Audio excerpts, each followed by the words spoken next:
Jaya Bachchan aunty जी, आपकी ये बॉलीवुड की जो थाली है ना, ये तो छन्नी छन्नी हो गई थी। इसमें सिर्फ छेद ही नहीं था, इसमें छेद करने की जरूरत ही नहीं है। पहले छन्नी छन्नी हो रखी है बुरी तरह से।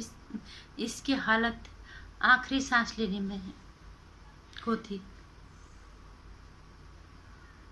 जिसे आपने बचाने की बहुत कोशिश की। नमस्कार, स्वागत है आपका मेरे चैनल नंदिनी जी में। मैं हूं नंदिनी। जया बच्चन आंटी जी, बहुत जोर से चिल्लाए थे आप संसद में। क्या कितनी कोशिश की, कितने जोर जोर से चिल्ला चिल्ला के आपने बॉलीवुड का बचाव किया था।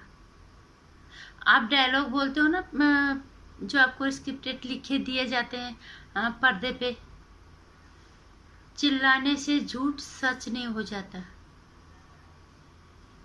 ये आज आप ही पे लागू होता आंटी जी। चिल्लाने से झूठ सच नहीं हो जाता।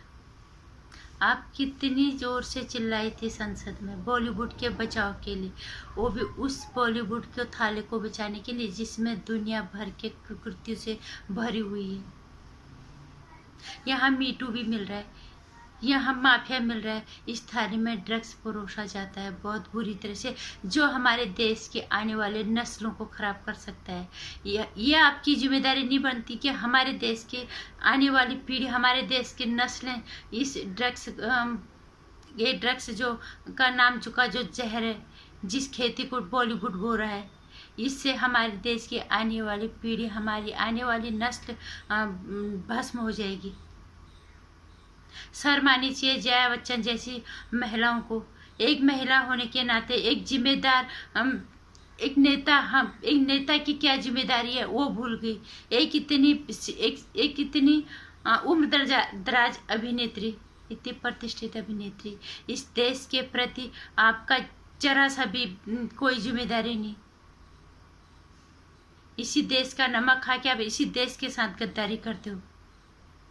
इस देश के लोगों की भावनाओं के साथ खेलते हो, इस देश के लोगों के विश्वास के साथ विश्वासघात करते हो। हम लोग आंख बंद करके आप पे भरोसा करते हैं और आप चिल्ला चिल्ला के झूठ को सच कराने में लगे रहते हो। चिल्ला चिल्ला के अपराधियों को बचाने की कोशिश करते हो। आपका यही बॉलीवुड वाली जो थाली को आपने बड़े प्यार से सजा के संसद में बचाने की कोशिश की, ये थाली छन्नी छन्नी हो चुकी है और इसका ये अंतिम सांस ले रही थी। बस इस पे तिनका मारने की जरूरत थी, और जो अब एनसीबी ने मार दिया गया। इस खुल गई इस बॉलीवुड की पोल।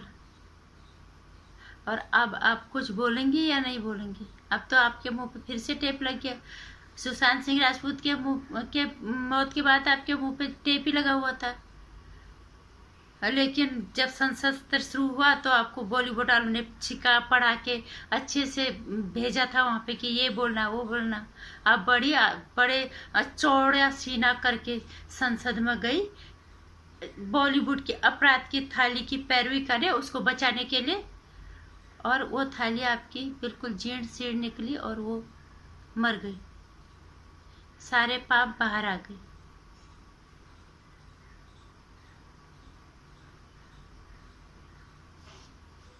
कितना दोगला, कितना दोहरा चरित्र आप लोगों का है। आज हमें अपने आप पे शर्म आ रही है कि हम आप लोगों को आदर्श मानते थे।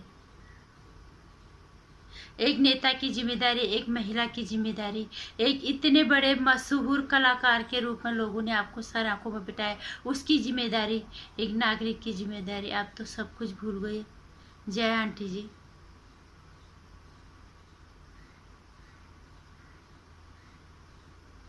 इतना तो हमें बाहर वालों से खतरा नहीं है जितना बॉलीवुड वालों से हो गया है।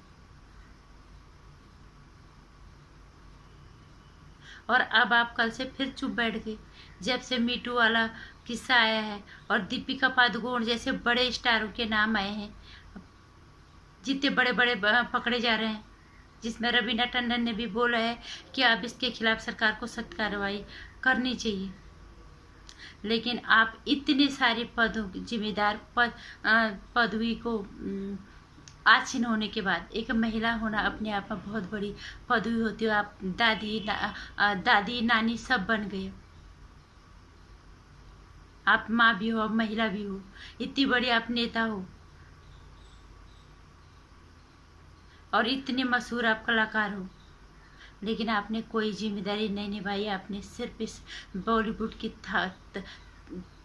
पाप से भरी थाली को बचाने की पूरी पैरवी की और पूरी अपनी ताकत झोंकी। नतीजा आपके सामने है,